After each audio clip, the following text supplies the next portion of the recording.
Members, देखो आज market ज्यादातर साइडवेज था, ठीक है, लेकिन इन्फोसिस का एडीआर बहुत स्ट्रॉन्ग मोमेंटम करता हुआ दिखाई दिया। मैं आपको यहां पे बताना चाहूंगा, यहां पे फोकस कीजिएगा।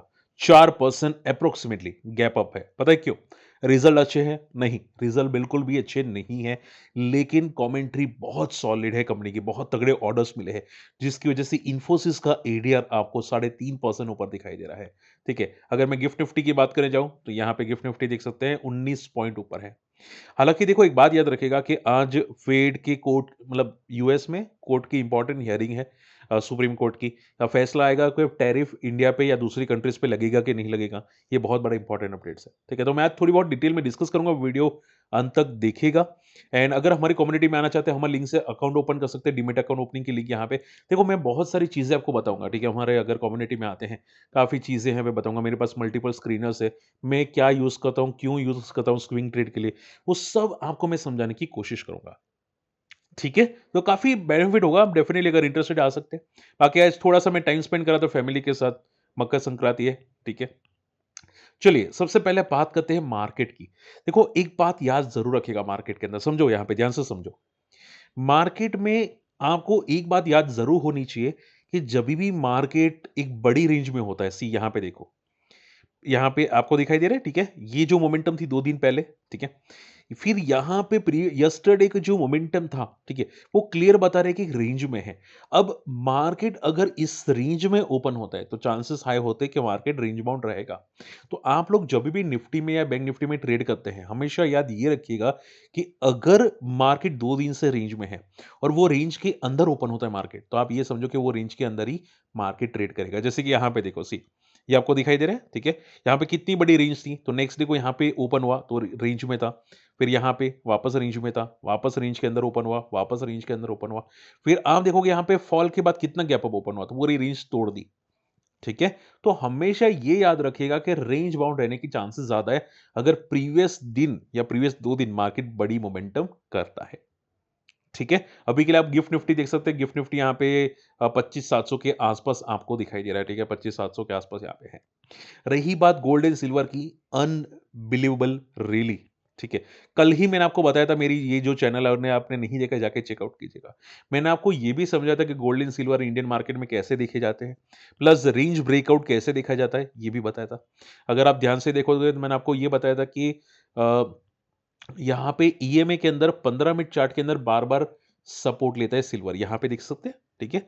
सी ये वाली रेंज, ठीक है? तो यहाँ पे बार-बार इसने सपोर्ट लिया था, यहाँ पे देखो प्योरली बहुत अच्छा सपोर्ट लिया था। यानी कि जभी भी फॉल करता है, ये रेंज पे सपोर्ट लेता है जब मार्केट ट्रेंडिंग होता है, ठीक है? तो गोल्ड एंड सिल्वर में वहाँ पे सपोर्ट लेने की कोशिश की। अब देखो, ये कहना मुश्किल है कहाँ तक जाएगा, क्योंकि ये एक एक प्योरली मैनिपुलेटेड है, कहाँ तक जाएगा कोई अंदाज़ा नहीं, ठीक है? ये बस जा रहा है तो जा रहा है। $90 का रेजिस्टेंस था, वो भी तोड़ चुका है, ठीक है? मैंने कल ही बताया था कि $90 को टेस्ट करने की चांसेस दिख सकते हैं, ये 90 टेस्ट हो चुका है। अब ये जिस तरह से जा रहा है, हो सकता है यहाँ पे कि 95, 99 को टेस्ट करने की कोशिश करे, बट वर्टिकल है तो शायद एक छोटा-मोटा डीप ले, ठीक है? अब देखते हैं यहाँ पे डीप लेगा कि नहीं लेगा, कब लेगा? बट हाँ, आप याद ये रखिएगा कि $100 के आसपास एक शायद झटका लग सकता है, वो थोड़ा कॉशियस रहेगा सिल्वर के अंदर, ठीक है? चलिए फटाफट बात करते हैं एफआई की सेलिंग। देखो, मार्केट में एफआई इंटरेस्टेड है ही नहीं, ठीक है? अब हम लोगों ने देखो, वापस एक बात बताना चाहूँगा, आज मार्केट फॉल का रीज़न क्या था? या साइडवेज का रीज़न?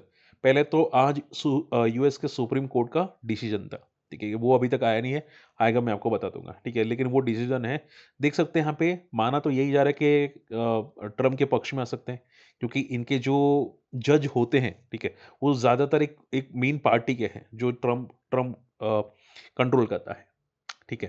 तो चांसेस तो है, बट देखते हैं यहाँ पे क्या होता है। इसके अलावा देखो, मैंने ये तक सुना है कि निर्मला सीतारमण जी, ठीक है, उन्होंने क्लियर कट एक स्टेटमेंट आई थिंक बाहर पाड़ा कि इस साल, यानी कि जो अभी बजट आएगा, उसमें शायद ज़्यादा जो टैक्स होंगे वो चेंज नहीं होंगे, ठीक है? ज़्यादा चेंज नहीं होंगे, ऐसा यहाँ पे कमेंट आती हुई दिखाई दी। इसका मीनिंग ये हुआ कि भाई ज़्यादा राहत नहीं मिलने वाली है, ठीक है? तो इसकी वजह से भी हमारा मार्केट में आज झटका आता हुआ दिखाई दिया, आप ये मान के चल सकते हैं। ठीक है? तो शॉर्ट एंड सिंपल में मार्केट में वीकनेस आपको उसी की वजह से दिखाई दे रही है। ठीक है? अब देखो, यूएस का जो सुप्रीम कोर्ट का डिसीजन है, वो ध्यान में रखो कि यहाँ पे बहुत बड़ा एक्सपोर्ट पे इम्पैक्ट आ सकता है, स्पेशली टेक्सटाइल्स, और जो ज्वेलरी या जेम्स एक्सपोर्ट करते हैं, ठीक है? उसपे सबसे ज़्यादा इम्पैक्ट आता हुआ आपको डेफ़िनेटली दिखाई दे सकता है। माना तो ये जा रहा है कि भाई इंडिया का 50 बिलियन का एक्सपोर्ट है, उसपे ही पूरा का पूरा इम्प्लीमेंट हो सकता है, ठीक है? अब बातचीत चल रही है तो चल रही है, अभी तक अपडेट नहीं हुआ बातचीत में कि भाई क्या इंडिया के पक्ष में है कि नहीं है। बट आई थिंक अभी भी आप समझ के चलो कि लटकती तलवार है, ठीक है?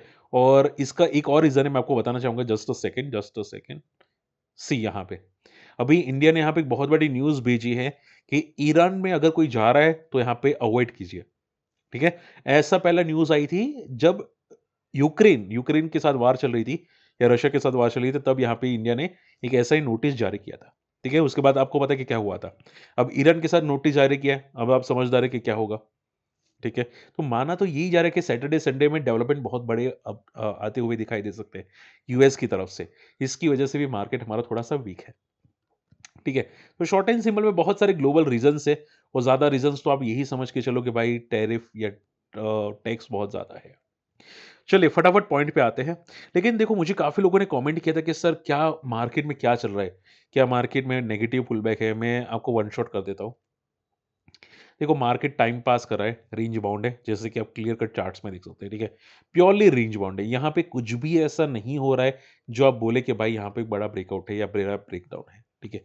ये सिंपल कंसोलिडेशन मोड में है, ठीक है? पिछले अक्टूबर से लेके आप देखोगे जनवरी तक ये पूरा रेंज में है, कुछ भी नहीं हो रहा, ठीक है? तो आई डोंट थिंक ये कुछ है ज़्यादा नेगेटिव, बट एक टाइम वाइज़ कंसोलिडेशन है। ओके, अब देखो यहाँ पे समझने की कोशिश करना, बहुत सारे पीएसयू बैंक्स में अच्छी न्यूज़ आ रही है और यूनियन बैंक के बहुत अच्छे नंबर्स आए थे, ठीक है? उसके बाद काफ़ी अच्छा भागा, लाइफ हाई को क्रॉस किया एंड वेदांता ने भी लाइफ हाई को क्रॉस किया। रीज़न ये था, नुओवा ने टारगेट बढ़ा दिए हैं, ठीक है? अब देखो, मैं आपको सिंपल कर देता हूँ, स्टील कंपनीज़ भाग रही है उसी की वजह से कि भाई सिल्वर, गोल्ड या कमोडिटी प्राइसेज़ भाग रहे हैं, मोमेंटम कर रहे हैं, ठीक है? तो ये कहना बहुत मुश्किल है कि भाई ये सभी कब क्रैश होंगे? मुझे काफ़ी लोगों के कमेंट्स आते हैं, ठीक है? कि भाई सर ये कब क्रैश होगा, कब? नो नो आइडिया, सीरियसली बोलता हूँ, ठीक है? बट ये याद रखिएगा कि जब भी कमोडिटी प्राइस गिरेगी ना, सबसे पहला इनका ही नंबर आएगा, ठीक है? यहाँ पे भी देखना, कमोडिटी प्राइसेज़ जब गिरी थी तब क्या हालत हुई थी ये सभी मेटल्स की, ठीक है? जब भी कमोडिटी प्राइस गिरती है ऐसा ही होता है और शार्प करेक्शन आता है, अब आपको निकलने का भी मौका नहीं मिलता, ठीक है? हिंद बहु मुझे एक बंदा याद है जिन्होंने हिंद कॉपर लिया था, हमारा ग्रुप में ही है, नाम नहीं लूँगा, बट वो बंदा स्टक बहुत खराब हुआ था यहाँ पे, अराउंड 200 पे, ठीक है? उन्होंने 190 पे एंट्री की थी और आप देखोगे 90 तक आ गया था और निकलने का बिल्कुल मौका नहीं मिला, ठीक है? उस नेक्स्ट डे को ही पूरा का पूरा क्रैश हो गया और देन लगातार fall. So moral of the story, बहुत केयरफुल रहना पड़ता है कमोडिटीज़ के अंदर, ठीक है? जब तक जा रहे तब तक जा रहे। क्लियर बात समझ में आई? थोड़ा बस वही ध्यान में रखना, बाकी ना खराब नहीं है कोई भी कमोडिटी, बट ये प्राइस की वजह से भाग रहे हैं।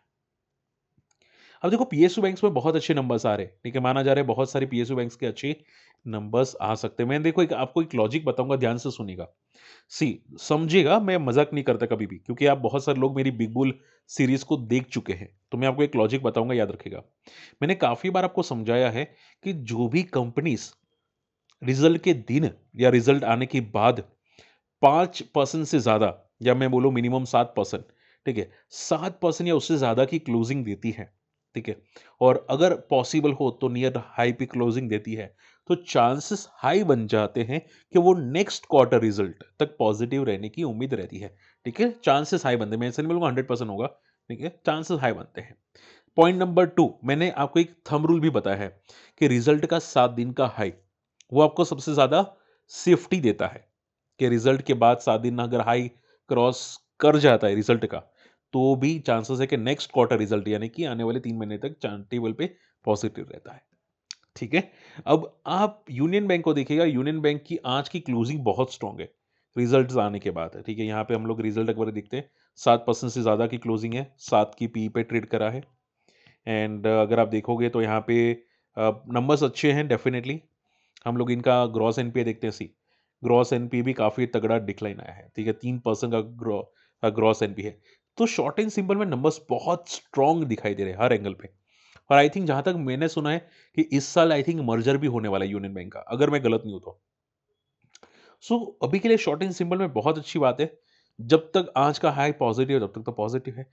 रेजिस्टेंस दिखाई दे रहा है 200 पे, इसके आसपास फिर है 250 का एक तगड़ा रेजिस्टेंस है, ठीक है। हालांकि देखो मैं कोई रिकमेंडेशन नहीं कर रहा, मैं चार्ट्स आपको बता रहा हूँ और एक लॉजिक्स बता रहा हूँ, ठीक है, फिर आप पे डिपेंड करेगा। ओके, सो इन शॉर्ट में न्यूज के बाद आज काफी अच्छी मोमेंटम आई है।